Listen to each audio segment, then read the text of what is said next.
Buddy. Guys, Savage City. 2 words, Savage City. It's all we do is cause market disruption. Listen, if you're in the sales game, I don't care if you're a salesperson, manager, GM, closer, whatever they call you in your store, or you're just wanting to get into the business. Our goal is that why we've created this podcast is that we have this deadly 21st century training that will change your life forever. But I want to share this with you. You know, I know this in a lot of places that it takes a while to move up through the ranks to make a lot of money. It doesn't in the car business, okay? Time and experience doesn't equal the most money made in the store. It's all about skill acquisition. And we are going to teach you some tricks, tactics, hacks, right, on how you can basically turn decades into days and not be that guy out there on the rock sitting here and saying, oh, you know, I'll make $100,000. Look, I'm going to tell you this, you can make $500,000 a year selling cars, but most people know what to do and don't do what they know, or they just don't know what they don't know. So as we're in this podcast today, we're going to kind of run through, and I'd like to start out a little bit with the success that we've had as our company, the Elliott Group, in 2020. And I'm going to go over this real quick. Guys, our goal was obviously to crush and murder every target we ever hit. Starting this year in 2020, I said, I want to train 70,000 salespeople by the end of 2020. Guys, we're going into the last week. We're right here going into Christmas, and we're training 115,000 salespeople. That's absolutely incredible. That was almost, almost 50,000 more than we planned, almost double, guys. All I want to say is thank you to every single person out there who's listened to us, who's supported us, who's followed us, who has been doing the training, who's leveled up, and like I said, who's committed, not interested in becoming better, but who is committed, which is how we came up with the term 1%er podcast, because we do what the other 99% don't. So the fact that you're on here listening, guys, I want to tell you, crush it. You're going to love this podcast. It's going to be really special. You're going to learn probably a lot of things about me that you didn't know, and that will probably tell you a lot about, look, what's capable of you, and then obviously where we're going together as a family, tribe, team. Like I said, we're Savage City. We're going to kill it. So what I'd like to do is, first things first, let's just, in case somebody doesn't know who I am real quick, I'm going to sum this up in 30 seconds, and let's get on with it. Selling cars at 18, I was dead broke. By 25 years old, I hit my first $500,000 selling cars. Guys, my record for selling cars in the U.S. is $716,000. That was my highest year to date. And that was selling cars, not being a manager, not being a GM, but selling cars. And then making $2 million as being a GM. And all of these things that I did, look, I was always labeled the least likely not to make it, okay, which I'm going to talk to you about a little bit during this, that people that come from nothing can end up with the most, all right? It's all about the fire in the belly and the drive, not being motivated, but being driven, right? You know, people that want to win. Look, losing's a habit, so is winning. Winning is a habit, but you have to do certain things every day, all the time, to create those winning habits. And we're not afraid, and we fear nothing, right, to fail. But I used to. And guess what? There's a certain things that happened during my life that allowed me to become and create this man that I have today. And my goal with everybody listening to this podcast right now, or on YouTube, wherever you're at, is for you to recreate yourself today. As I say stuff, I would like for you to look at yourself, look at the holes in your game, and decide, hey, you know what? I need to work on this area. And you know what? Don't lie to yourself. Look in the mirror. This is between you and you. Who is going to change your life, your family's life? You. It isn't going to be anybody else. It's going to be you. You have 200% full responsibility and control to change your destiny. And guess what? During this podcast, I'm hoping that many things spark a fire inside of you that makes you start attacking the person that God created you to be. So guys, let's rock and roll real quick. Telling you a little bit about who I am. I would like to start a little bit about kind of how I grew up. I think that's important, okay? Hey, Andy, tell them about the fee that they pay for watching the podcast. Oh, the fee. Oh, yeah. I forgot about that. So this is absolutely free, okay? It costs nothing. We create this and make this to create the world's most elite salespeople. We say it's created by the elite for the elite, okay? If you know somebody right now, after listening to this podcast, that needs to hear this, all we ask is that you would share it. That would be the fee. Pay it forward. You know what I'm saying? Look, anything that you can do for somebody else, I always say that, what you do for somebody, you get back in return. If you feel like that you've got value from this, please share it with somebody else. That right there would be a gift to us. Thank you, and thank you. Good call, Gian. I love that. It's all about paying it forward, baby.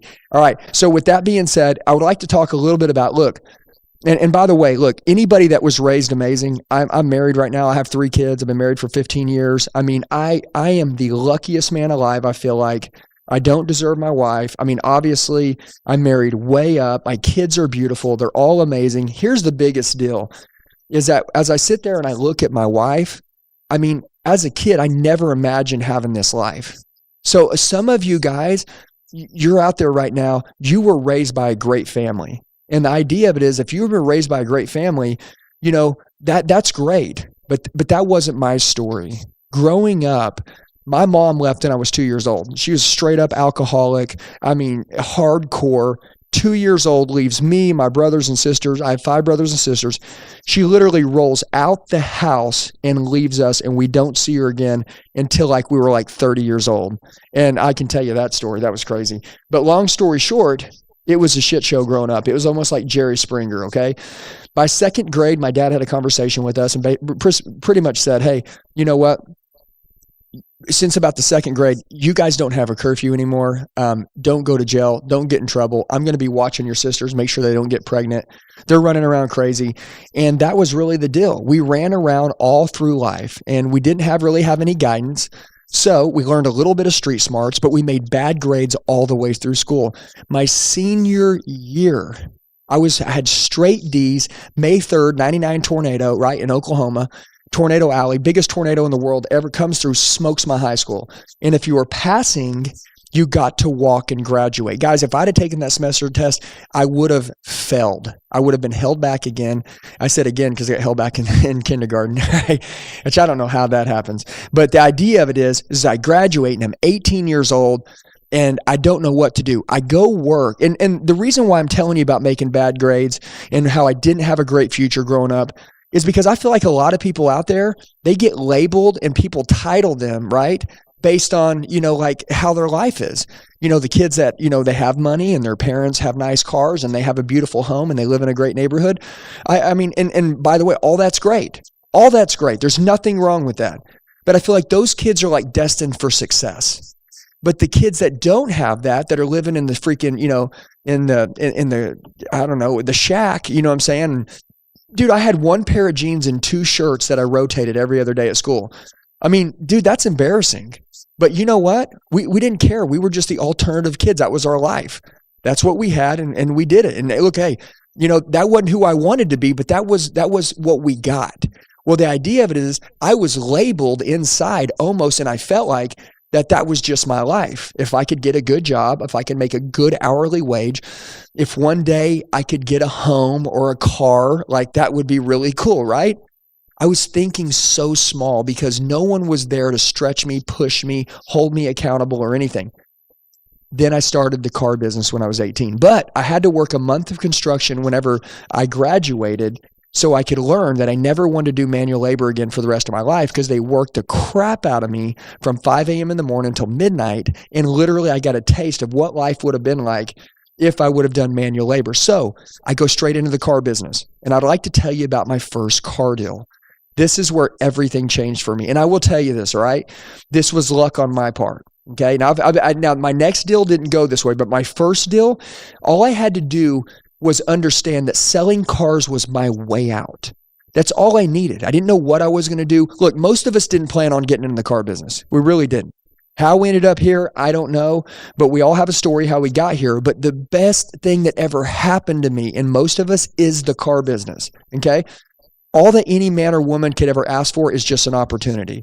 And we've all been given the most incredible opportunity in the world with the car business. My first deal, I remember this old man pulls up, right? And by the way, a manager gives me a job. One of my best friend's older brother is a manager at a store. He gives me a job. I didn't have a car. He says, hey man, I'm going to pick you up in the morning. I didn't have any clothes either. He let me borrow his clothes. They were 3 times too short on my legs. I was like high waters. And he was twice as small as me, so that the clothes barely fit. But I didn't care. I had a job, right? And I remember I said, hey, dude, if you'll give me a ride to work and you'll buy me lunch, I'll work from 8 in the morning until midnight. Because I was doing that in my last job. So I said, hey, I'll do that for you. And especially if I don't have to dig out sheetrock and, you know what I'm saying, fiberglass out of houses that were smashed by the tornado. So guess what? I go in, he picks me up in the morning, I open the gates, and guess what? I go into work. He says, Andy, I'm going to have a sales meeting. Here's what I need you to do. Go outside. If anybody pulls up, say hi to them. Tell them we're in a meeting. We'll be out in just a second. First of all, I've never had any customer service skills. I don't know how to talk to people. And I'm sitting out there, and guess what? Old man pulls up. I walk out, say, hey, how you doing? What's going on? These guys are in a meeting. Don't know what I'm doing. Just want to say hi to you. I'm basically just going to get somebody to help you in a minute. Guy says, cool, man. Hey, I actually know what I want. I want one of these, Nissans over here, right? Because I was selling Nissans. This is back in 1999. I go and I walk over to the Nissans with him. He points to the one he wants and says, hey, do you think you could get me some keys? I said, absolutely, man. So I go inside. I say to the manager, I say, hey, this guy wants to check out this car. He's still having the meeting. He says, here, there's the keys to it. We'll have someone out there in a minute just to help you. I go back out there, open the car for it. The guy just says, hey, jump in. He grabs the keys. We go down the road. I'm talking to the guy. We're laughing, having a good time. He reminds me of my grandpa. And I'm telling the guy, I'm like, oh my gosh, man, you remind me of my grandpa. You know what I'm saying? And we start kicking it, having a good time, building rapport. I don't even know I'm building rapport, but I'm building rapport with the guy. And guess what? When we get back, the second we pull up, this other salesman comes out and he says, hey, sir, how you doing? Listen, he's brand new. He's only been here for about an hour. So I'm going to kind of take over at this point and help out. Andy, I appreciate it. And the guy goes, whoa, whoa, whoa, whoa, whoa. I'm only here and I want to deal with him. If anybody else, comes into the deal, I'm leaving. And I'm like, damn, I'm going to get fired the first day. And guess what happens? I said, okay. Guy goes, hey, listen, I bought a lot of cars in my life. He's like, you know what? It's your first day. He's like, I really like you. I don't normally like my salespeople. But I'd like to go see what the numbers look like on the car. I'm like, man, this is easy. All right. So I go inside. We sit down with the guy, and the manager says, hey, come here, Andy, sales tower. I walk in there. He says, hey, I'm going to have the other salesman go in on your deal now because we're going to do what's called a write-up sheet. Well, guess what? The other salesman walks in there again, and all of a sudden we see that customer walking back out, and he says, listen, and he walks into the manager's office and he says, if someone else comes in and they're going to help me other than that young man right there who's been helping me, I'm leaving. And I was like, damn, I'm going to get fired today. And guess what happened? It was my very first day. And the manager said, no problem. He said, Andy, this guy likes you a lot. Do me a favor. Go in there and fill this worksheet out. When you're done, bring it back to me. Also, get a credit app. I walk in there. Guy fills out the credit app. Guy fills out the worksheet with me. I walk back into my manager's office. Don't know what's going on. Look, I don't know anything about cars. I never even had a car. Okay. As I walk back in there, I remember my manager pulling his credit saying, man, this guy's gold. I'm like, gold's good. That's good. I mean, I think gold would be a good thing. So guess what? He says, Andy, here's the deal. He wrote down two options, option A, option B. He said, go inside, ask him what he wants to do, option A or option B. And guess what? I walked inside to that office, sat down, and I said, sir, got great news, option A or option B. Which one are you going to do? Sign here. And my boss said, we'll get your new car cleaned up for the delivery. That's what I said to the guy. We'll get your new car cleaned up for delivery. And the guy goes, what the hell's the interest rate? And at that time, I didn't even know what an interest rate was. I really didn't. I'm 18 years old. I don't know what an interest. Remember, I was raised very poor. Okay. Now you may say, Andy, that's dumb. Also, I made bad grades. Okay. I had street smarts. I was a grinder, but I damn sure didn't know what an interest rate was. That had something to do with money. So we didn't have that, and that wasn't even an option. So guess what? I said, interstate. I said, oh, you're talking about the interstate. And the guy looked at me like, are you playing with me? And I wasn't playing with him. But I didn't know what to say, and I was trying not to feel like an idiot. And some of you guys are trying to judge me right now, and you're thinking, what the hell, Andy? And guess what? The guy goes, you know what? I'll do option B. Don't worry about it, Andy. And he signs the paper. I bring it back into my manager. My manager looks over at me, and he goes, are you serious? I said, yeah. He goes, get this guy in finance right now.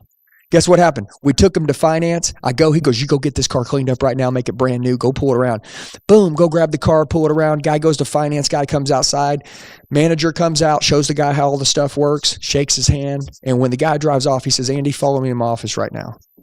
I go into his office and literally he says, do you know how much money you just made? And I said to him, I remember like it was yesterday, and I know it sounds like a stupid story I'm telling you guys, but I want you to understand this. This is where I realized that the selling cars is my way out.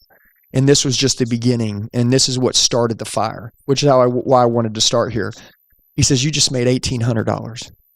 And I remember thinking, if you would have told me that I made enough money to buy lunch, I would have been fired up. But you just told me that I turned into an adult in 1 minute in the car business. And guess what happened? He said, also on top of that, you're going to get that $1,800 check tomorrow, okay? Because it's the last day of the month. So we're going to cut checks tomorrow, and this deal's going to be booked immediately. He said, you also won the high gross of the week, which this week pays $500 cash. So we're going to give you that in the morning. I made $2,300 in one day from having zero money. And I'm going to tell you, that day, I remember walking outside, and I just looked up in the sky, and I thought, you know what? The old Andy just died. He did. He just died. And from that minute forward, I started recreating myself. That was my very first day. Let me tell you what happened the next day. And this is what we call the lawn chair story. If you've ever been with me in a Master Closer seminar, I might have shared this with you before. This was how, when I decided that selling cars is my way out, how I was going to make a relentless approach and attack to crush everybody. And what I did is that, obviously anybody that's poor, that's broke, they had these plastic lawn chairs in their garage. I don't know if anybody's ever seen one. They're like two different colors, and they're like checkered, and they're plastic, right? Well, I had like 10 of them in my garage, and I literally brought one to work the next day. And I said, no one is talking to a customer unless I get them. And guess what? At 8 a.m., I opened the gate, let my manager drive in, and I got my lawn chair out of his car. I remember walking out in the morning when he picked me up for work. He goes, what the hell is there a lawn chair doing in your hand? I said, don't worry about it. We're going to sell more cars. And literally, I took ownership of being the top guy in the store, even though I was the worst salesman in the world. And I took that lawn chair and I put it in the middle gate. And everybody that pulled through, I said, hey, sales or service, how you doing? My name's Andy. How can I help you? Every single person. They said service. I said, great, pull up right there. There's service. Here's my business card. If you need anything, let me know. If they said sales, guess what? I said, great. Hey, I'm the one who's going to serve you at the highest level. Pull up right there. Thank you so much. I'll see you in just a second. I put the lawn chair in the middle of the gate. Every time I got a customer, guess what would happen? The other salesman would go break my lawn chair in half and throw in the trash can. So guess what? I went through 10 lawn chairs in 10 days. And then literally I put them on like stock order. I went and bought every lawn chair I could. And that was my lawn chair story. They hated me from it because of that lawn chair. And I want to tell you guys something, all right? I started to realize that first laydown deal I had that made me that $1,800 or 23, that deal wasn't every deal. And as much as I thought that I could make a ton of money, I started to realize that if I wasn't great at closing negotiations, overcoming objections, understanding how to become a great salesperson and be elite, that I really wasn't going to make as much money as I thought I wanted to make. And I learned that time in the dealership didn't really equal more money made. I needed to level up and get some skill. So I found this seminar, and it was Tom Hopkins. And long story short, it was a $1,300 seminar. Okay. And I didn't have that kind of money. I mean, I made a little money, and then obviously, that money goes away. I bought a car because I needed a ride to work. And I go to this Tom Hopkins seminar, and I make a deal with my dad. I said, Dad, if you'll put this on your credit card and you'll let me go to the seminar, I guarantee I'll pay it back to you within the first month. And my dad said, yeah, not a chance. That's not happening. We're not putting $1,300 on anything. My house payment in $1,300. And guess what? I talked to him for 3 days and begged him. And I swore in my life that literally I would pay him back that month before the bill was due. Well, guess what? I go to that seminar. It's a 3-day event. I come back. I'm on fire. And I make $10,000 my very first month back. That's whenever the light went off in my head, and I saw, look, if you want to crush everybody, if you want to kill it, skill is the way to go. Yeah, work ethic obviously is necessary. Look, hard work beats skill when skill don't show up. But work ethic matched with learned skill, deadly skill, is the unfair advantage to crush the competition. And I was like, I want to become the most skilled assassin in the world. And I started to realize, and I was watching a lot of Jim Rohn, he would say, it's not about who you are, it's about who you're becoming. And I started visualizing that this new guy, this new me, was someone that I had never met and that no one else in my family or anybody that knew me had ever seen. I had to create something that I couldn't see, but I could taste it, and I knew it was there. And I was going to be relentless and keep attacking until that happened. So I went and looked for my next seminar, and I knew that if I could go from 5 to 10, right? I was making $5,000 a month, 3 to 5, and I could go to 10, that I guarantee if I got with somebody that could teach me to close and handle objections and stuff like that I could go to 20. And I started thinking way bigger. And what I realized is I started thinking bigger, I started taking more action. Okay. And by the way, the thinking big without the action doesn't work. I was ready to apply action with it. Well, Grant Cardone, right? This is back in 1999, 2000. he has this little seminar, and it says, hey, if you want to learn how to close deals, guess what? It costs $500 or $1,000 or something. And he was going to be doing it in a big conference room. Long story short, 22 years ago,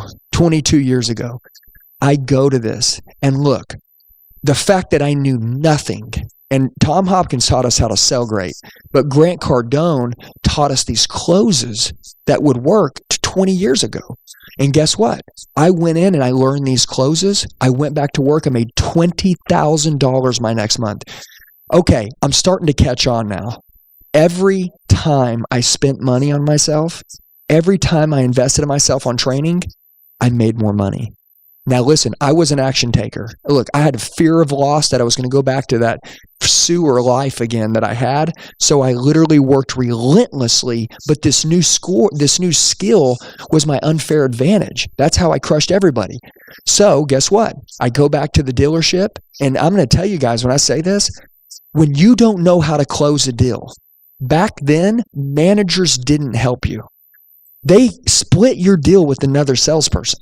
That was the way it worked. So it was either split all your deals or learn to close. You know what I'm saying? It was the fight or flight, and I'm fighting. Well, also back then, and I'll just say this as I was kind of thinking about the lawn chair story, and as we moved into how seminars changed, you start seeing this new income earning potential opportunity the better that you get. Well, this is when lightning really struck me right in the heart. I'm sitting there with my GM one day. I'm making 15 to 20 grand a month back and forth. I'm probably, 20, 21 years old now. Hadn't gotten to the big money yet. Okay. And my GM, I banked at a little credit union down the street. I was going to cash my check. My GM says, hey, I knew he banked there at that same bank. He says, hey, Andy, do me a favor. He says, you bank at the little credit union, right? I said, yeah. He said, do me a favor. When you go through the drive-through, would you please deposit my check? I said, absolutely, man. No problem. I was dying to see his check. I remember on the way there, I was like, I bet he makes 25 grand. I bet he makes 20 grand consistently. Something, you know what I'm saying? Yeah.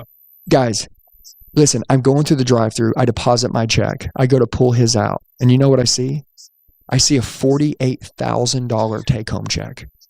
Listen, take home, $48,000. I don't know what kind of check it was, if it was a wash or whatever, but I've never seen anybody take home $50,000 in my life. And by the way, that right there was the strike in the heart and the lightning that for the first time in my life, I realized the type of money, the reality of the earning potential that this business had. And at that time, I looked at my GM, and I remember, I can still envision his face to this day. Okay. I said, is that guy like God? Is he really that good? Or has the guy just gotten so much skill over the years that I could take that guy out if I just learned everything that he knew and I acquired all of the skill? And matter of fact, was he so good that I couldn't be better? And guess what? That's when I went on full mission attack. That's whenever Andy Elliott really came alive. The very next month, there was a Rolex that was going to be given out to the top salesman in the store. Look, I sold 30 cars a month, okay? But there was a new car guy down in the store that sold 55 cars a month on average. Listen, that was double me. That was double my sales, okay? Now listen, he was a house mouse. He got all the house deals, okay? I grossed good. He sold a lot of units.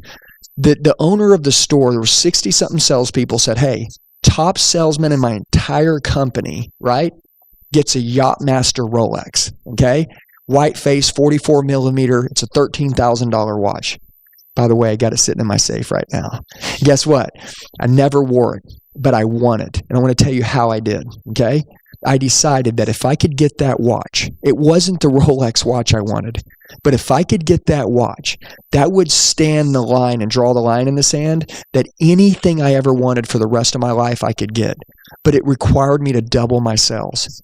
And guess what? I went to work that next month and I peeled myself from being a 25 to 30 car hand to being a 62 to 63 car hand and beating him by 3 deals. I'm going to tell you this. That guy, he finished at 58. I finished at like 62, 63 or something like that. Maybe he finished 600. I remember there was like a 4-car difference between us.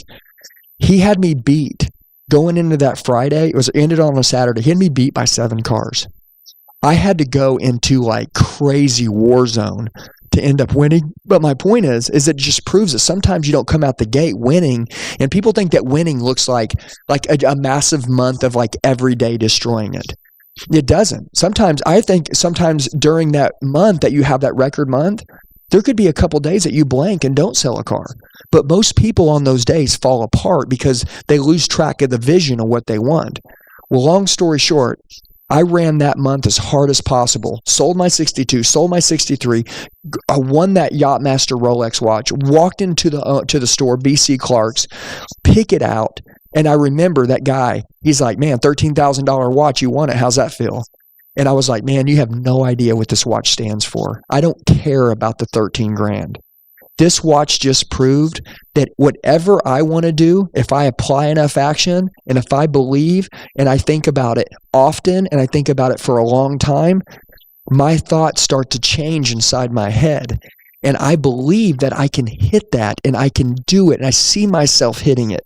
And all I envisioned was myself winning that Rolex every minute of every day. And guess what? It carried me through.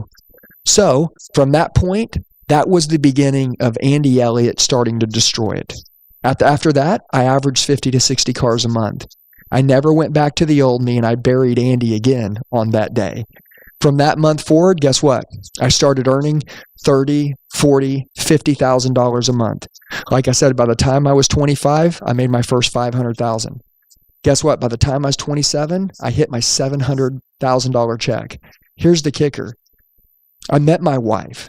And that was whenever I had to straighten up big time. Obviously, you're not single anymore. You're in the car business running around. You know what I'm saying? I met her, and me and her, she was in the car business too. So me and her were grinders together. We decided that, you know what? We wanted to team sell, which men and women don't do in the car business, not very often. But we wanted to team sell. And my wife got me hooked on riding a Harley. She's riding a Harley to work. I'm riding one. We go into work. We work 4 days a week. And we were both so deadly at selling that literally we were making $50,000 a month working 4 days a week. And my wife, she's a wicked closer. But the cool thing is that I start to realize that, you know what? How much money in the car business is there really? Everybody has to have a car. Everybody wants a car. And guess what? Everybody's here to buy. They came to buy and they will buy as long as you do your job. So can you do your job in a competition, in an era where everyone's asleep at the wheel while you're training, staying sharp, being a 1%er and crushing everybody? And I was like, dang, man, baby, I literally think that like there's so much more potential. We think we hit the 700 and won the lottery. I think there's so much more potential. And I got these guys next to me making 80 grand that don't understand how to make more. Guess what it is? It's called skill acquisition. Guys, I will repeat it 1,000,000 times. If you can acquire the skill of being an elite, 1 to 10, you got to be an 11. Mindset, attitude, motivation, drive. Dude, skill, closing, negotiations, overcoming objections, word tracks. Your tonality. Dude, your body language. You know what I'm saying? Dude, conviction, enthusiasm. All of the things, we teach all that in this 21st century training program. All the things that I knew back then that we needed, we do it now. And with that being said, we went ahead and me and my wife decided, because we wanted to start a family, we wanted to move out of Oklahoma and go down to Lake Texoma. And this is where I'll tell you again, I buried Andy.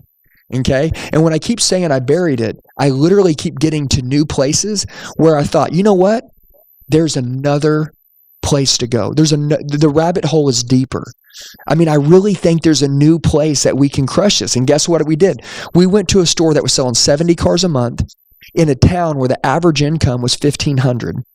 Think about this. Who's going to go sell cars in that town? Right now, a lot of people, they're saying, hey, I want to go to the bigger store. I want to sell more cars. Listen, what I wanted to do, again, was to prove to myself that I could sell more cars than anybody. I was an incredible salesperson. My wife, I wanted her to start having our son. We wanted to start having some kids. And we went to freaking go take on this small store selling cars.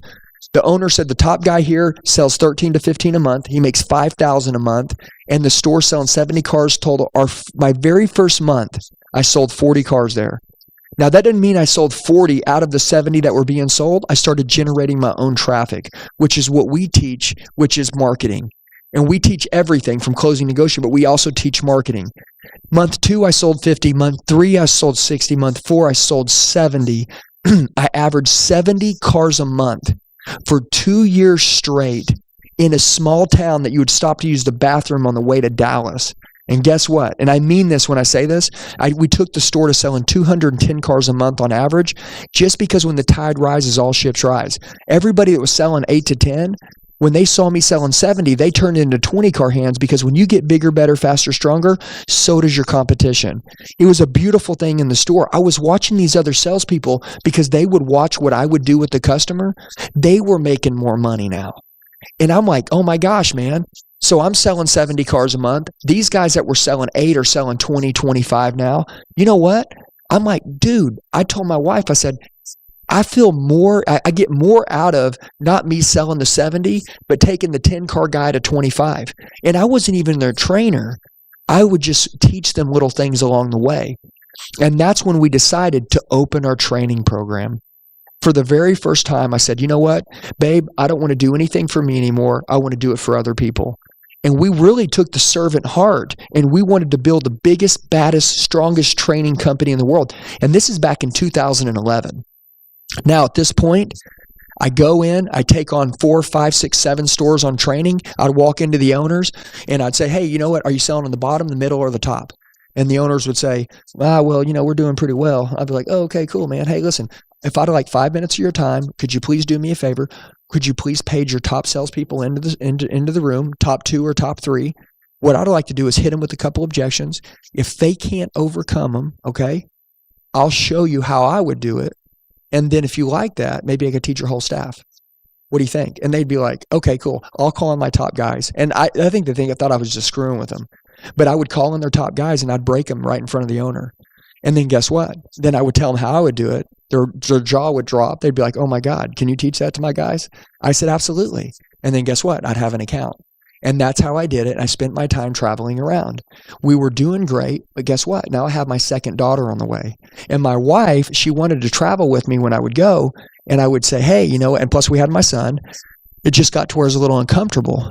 Well, there was this owner that kept begging me every time I was in a store training. He said, Andy, since you've been training in my company, we've raised our per copy on the front end $1,800. $1,800, Andy. He said, that's not what we're averaging. We've raised it $1,800 since you've been here. He says, I want you to take my store over. Will you please take it over? At this point, I've been a manager. I've sold cars. We crushed it, killed it. I've broken every record. I've already made 716 as a salesperson.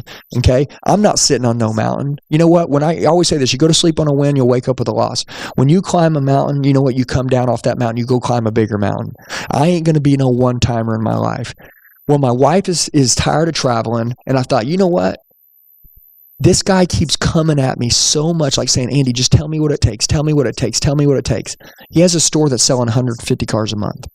I knew that if I ever went all in, the tribe, the training, the team that I had and all these stores that I was building, if those guys worked for me, we would destroy it.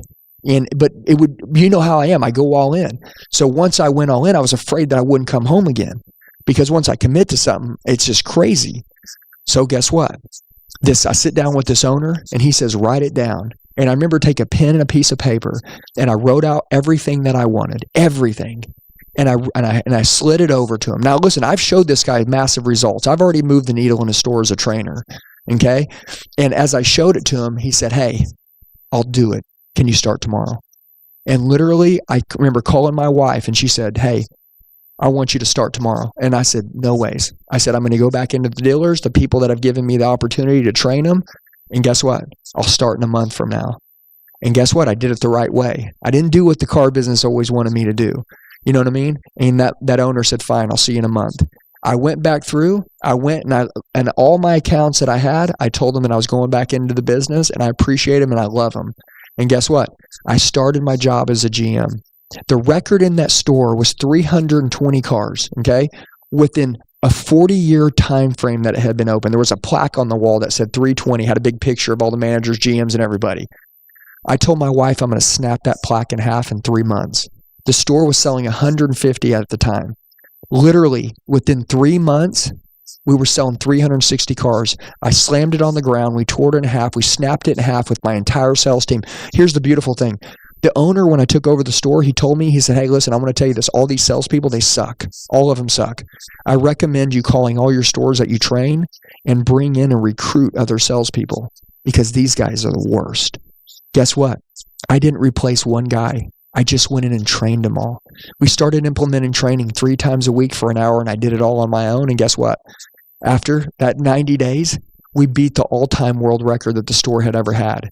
Long story short, over the 5-year period that I was there, okay, we averaged 450 cars a month. Averaged. And our record was 606 booked after rollbacks. Look, we took a store from netting $1 million a year to netting $12 million a year. That's insane. And I'm going to tell you this. I was nobody at 18. At 25, 27, we're breaking all the records selling cars. Team sold with my wife. And guess what? The entire time, went to a 70-car store, sold 70 a month in a 70-car store. The entire time, I told myself how to think. I told myself what was going to happen. I didn't ever let anybody tell me what was going to happen. And if you guys have been on my training program, you know what I say. We say what David Goggins says all the time. He says, if you care what other people think, you'll become the world's biggest punk. Okay? And he says other words. But the idea of it is, becoming the world's biggest, punk, that right there, it really means that other people don't have good things planned for you most times. They want you to think small. They want to tell you what the scenario is. They want to paint the picture. Look, an owner brought me into a store and he says to me, he says, hey, listen, man, my guys are closing at 20%. He goes, I'd like to get them to 30. I said, why can't we get them to 60? And he said, well, that's never happened, Andy. He said, the national standard and all that. I said, dude, first of all, don't give me national standard stuff, okay? I like stats. I like statistics. I like facts. But I want to ask you this. If you're going to think small, what are you going to do? You're going to put a glass ceiling on your team. Why don't we crash the glass ceiling? Let's shatter that, and let's set the new standard and raise the target in the company for 60% closing. Guess what? After 60 days, the store's closing at 58%. The funny thing about it is if I would have had agreed with him that 30% would have been okay, we would have set the standard in the store for 30%. And guess what? We would have costed him a lot of money. The idea of it is that, look, nobody really knows what they're capable of until they go all in. Does anybody remember that guy? Do you guys ever remember that guy that never went all in? Absolutely not. Not at all. Yeah, neither do we. Nobody does. And Andy, really tying back into what you said about if you listen to what other people think about you, you'll become the world's biggest punk. A lot of salespeople, they really care about what the other salespeople think about them. And that goes back to that lawn chair story where you on the second day picked up the lawn chair, went outside to the gate, and then fought salesmen every single night. People are over here thinking that they need to be buddies with the guy next to them when that's not the case at all. Yeah. So what I think is, look, and by the way, I don't like friction. I don't like friction between salespeople. Look, I like people to like me. Who doesn't want to be, who doesn't want to be accepted, right, in the world? Right. But the idea of it is that, look, if you're wanting to crush your competition, and then crush them. And by the way, people in your store, I love culture. I do. I love it. I wish that every single salesperson got along, but it's kind of like a baseball game, okay? And we were talking about this earlier. If you go on a baseball field, right, that's your baseball team, and you want to win with your team. You really do. But the deal is each batter has his own batting average, okay? You know what I'm saying? Babe Ruth, right? He had a bunch of other people on his team. Do you remember him? No, because they had a shitty batting average. Nobody remembers him. The deal is they were all on the same team. So they won the Yankees together, but only anybody remembers Babe Ruth. You see, so my deal is that I'm like, hey, you want to be the Babe Ruth of your store? You know what I'm saying? Guess what? You can't be hanging around with the people on the roster that aren't going to be remembered. Okay? If you're around 9 broke people, you'll become the 10th. All right? So here's our goal is that we want to create the world's most elite salespeople, which is why we called the podcast the 1%er Andy Elliott podcast. And the idea of it is every time we have a podcast, we're going to cover some incredible stuff. This is for people to understand and get to know like where our training company comes from, what we've been through, what we did, and that look, everything is possible as long as you take ownership and believe it. And the deal is that, look, I always say, show me your trainer, we'll show you your future. And now, right now that we're training, 115,000 salespeople across the country, at the time this was made in 2020 of December, going into Christmas, I can tell you right now, we trained guys that were making $100,000 last year, and they're gonna make $350 this year. We're training guys that were making $250 that their dealership thought that they were the baddest thing in the world, and we've taken those guys, and we've got some of them that are going to hit $500,000 or $600,000 a year this year, and no, they're not in management, and no, they're not GMs. Okay, our goal is to create everybody to be either one, the most incredible GM in the world and lead their entire sales team. Okay, and we want to be the trainer to be a part of that. Or two, become the top salesperson in the country, level up and get better every single day. And that's it. And we want to be a part of that. You see, so the idea of it is that, look, we just want you to be the best, and we believe in everybody. And our biggest fault in our training company is that we see more than most people see in themselves. And I'm going to say this, you could call it a fault, but that's a good flaw. Okay, so why we push people so hard is probably why the trainings works, because obviously it's training that works. Any objection, it's real simple. Guy says no, you get them to say yes, they're going to buy the car. We teach everybody every objection in the dealership, how to overcome it, how to do it really fast, do it with conviction, confidence, and overcome it. Dude, this is every salesman's nightmare. How to take a pencil and, present it where, you're not ever afraid of the customer saying no. You're ready for them to say no. And when they do, guess what? You say, I understand. Let me show you how affordable your new car is. And every time you go in and close them, price, trade, payment, it doesn't matter. Guy says he wants to get back with you, done. We'll close that guy up in 2 seconds. We want you to be the best closer in your company because we know that closing is where the money's made. Now, look, being a great salesperson is everything. I mean, if you can't sell, you're not going to close anything. The sale can't be closed until it's open, right? So selling is important, but so is closing.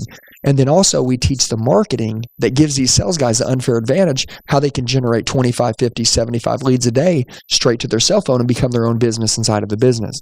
Look, this is probably one of the most beautiful things. When I got out of being a GM, I knew that training salespeople, I should have never left my trainer job. I should never left it. And our business has been open for 10 years now. But when I was a GM, I just knew it. I was like, gosh, man, it's not about the money anymore. I want to go back to the people. And I will tell you right now, it's kind of as we're towards the end of this podcast, if you're somebody that's listening right now, and whether you're a sales manager, whether you're a finance manager, whether you're a general manager, or whether you're a salesperson in your dealership, a salesperson who's doing great, a salesperson who's number one in their store, or a salesperson who's at the very bottom, or somebody looking to get into sales, okay? I mean, I just covered everything. Here's what I'll tell you. Call me the janitor, show me the money. What we're teaching salespeople to do is turn decades into days. Yep. Literally acquire the skill to go crush their competition. Look, right now, we're in the era right now of the worst salesperson in the history of time. Do you know how easy it is to become great right now? But you have to be disciplined. You have to be willing to be executing. You can't be the information man, listening to this whole podcast, gathering everything, and then saying, hey, you know what? Yeah, okay, cool. I think I got enough. Let me go back to work. No. That doesn't work. Watch how your income has scaled by working hard in the dealership. A lot of people have gotten to, 60 grand, 100 grand, 150, and they've never passed it.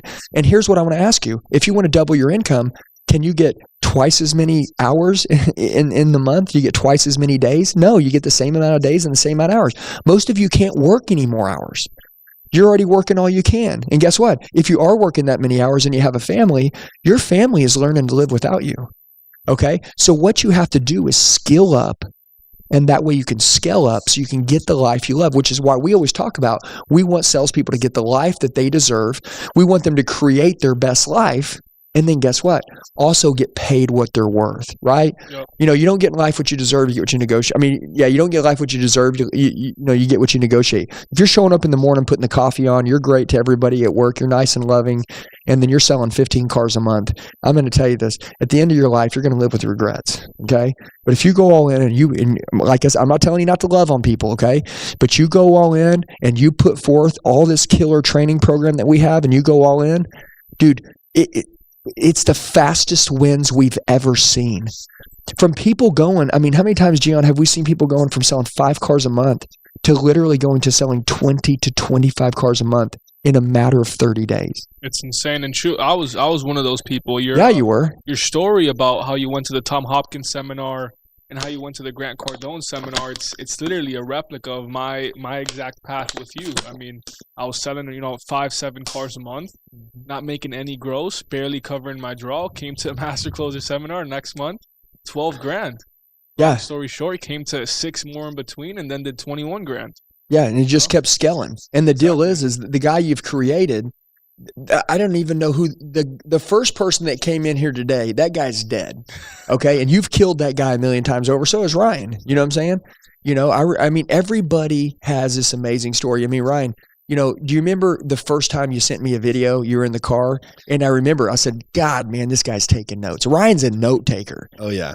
I mean, how many YouTube videos did you watch? How many notes did you take? Yeah, so real simply, I would take notes of every single YouTube video. I spend an hour in a day in the car, you know, while everybody else is, you know, sitting around at the coffee pot, right? I would spend an hour in a day disciplined. And I think that's the thing that, you know, most people, you know, discredit, right? Is the discipline, the consistency, you know, that you need to have to really take your skill set, because it's not an overnight success story by any means. Just as Andy just said, I mean, you know, not only did, you know, he just become this phenomenal closer, but it took you, you know, countless hours, thousands of hours, you know what I mean? Yep. And, you know, time and experience, like you said, doesn't equal, you know, big paychecks in the car business. So you're not just put in 10,000 hours into selling cars. You put 10,000 hours into training to be an expert at your job. And Ryan, I mean, going back when you were taking notes, you were having to go through all the videos to see what applied to your specific situation.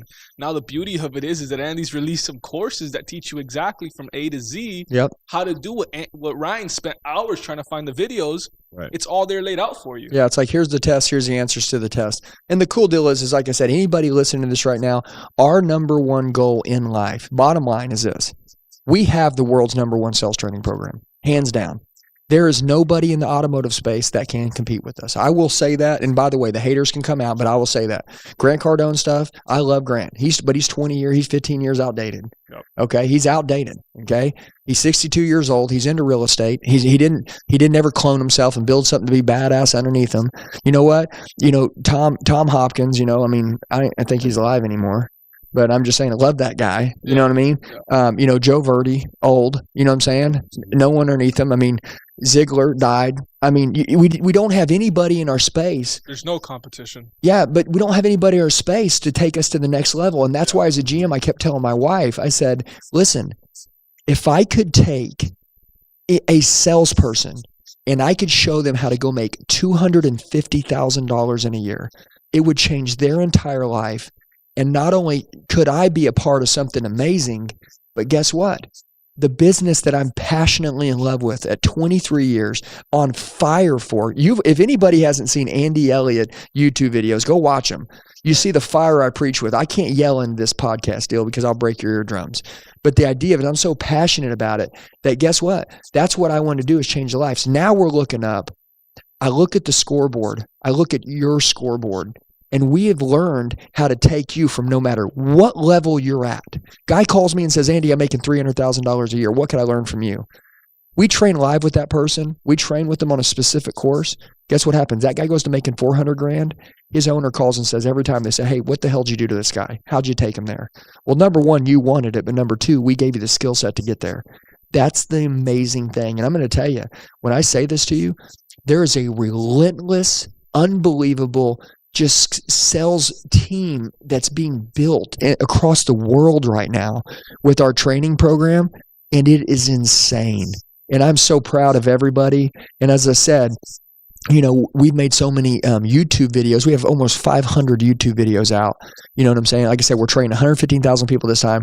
We thought it was time for a podcast.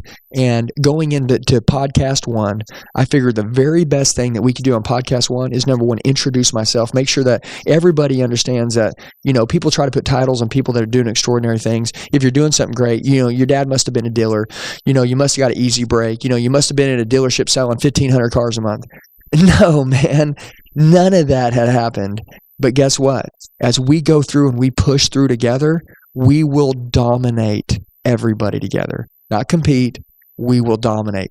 Guys, I love everybody. I think that obviously being here with us, you know, and listening to this podcast, if you're still on at this point, you're definitely the 1%er. Absolutely. Yeah. And I always say, you know, there's a difference of being committed and being interested. Okay. Interested is like, hey, I'm interested in making more money. I'm interested in having a better life. Committed means I'll do whatever it takes. You know what I'm saying? Yep. You know, people always say, hey, Andy, you know, how'd you make $700,000 a year selling cars? I say, hey, do you really want to know? Or are you just asking? Because if you really want to know, the training program will take you there. And also at the very end, obviously, any of you guys are here with us. We got some killer 1% merch, right? Yep. I mean, unbelievable, right? Like unbelievable. I love it. AndyElliott.shop. It's real simple. AndyElliott.shop. 2 L's, 2 T's. You go to AndyElliott.shop. You guys got the most killer 1%er apparel, hats, beanies, backpacks. We got face masks. We got all kinds of cool stuff, man. These guys keep coming up with the most sick logos, and it's unreal. But anyways, go grab it, sport your merch. And by the way, if you love the training, if you love, what we do, if you love the podcast, do me a favor, share this with somebody that needs to hear it. Maybe somebody that's not doing great right now. Maybe somebody that's killing it. Maybe somebody that, you're rocking out on the training and you're like, hey, you know what, man? I would like for you to start following this guy and listening to him. By the way, when I say the word follow, leaders create leaders, not followers. So my goal is, if you're training with me, I'm taking you to the damn top. No ifs, ands, or buts. So anyways, I love everybody. Ryan, I appreciate you. Gian, I appreciate you guys. Everybody have an amazing Christmas. Obviously at this time, I know you might be listening to this 5 years from now, but we're going into 2021. Special things going on. And you guys got anything else you want to say before we're done? Well, first and foremost, if you haven't joined the 1%ers Club, Ooh, how do they do that, G? yeah, you can search up Andy Elliott 1%ers Club on Facebook. It'll pop up. But also, we'll have a link somewhere to join. We'll have a link somewhere. I love it. And 1%ers is 4 letters. It's 1 and percent sign and then the ER. Exactly. Yeah, 1% ER. So Andy Elliott, 1%er Club. Guys, we love you. We can't wait to see you on the flip side. Have a great day.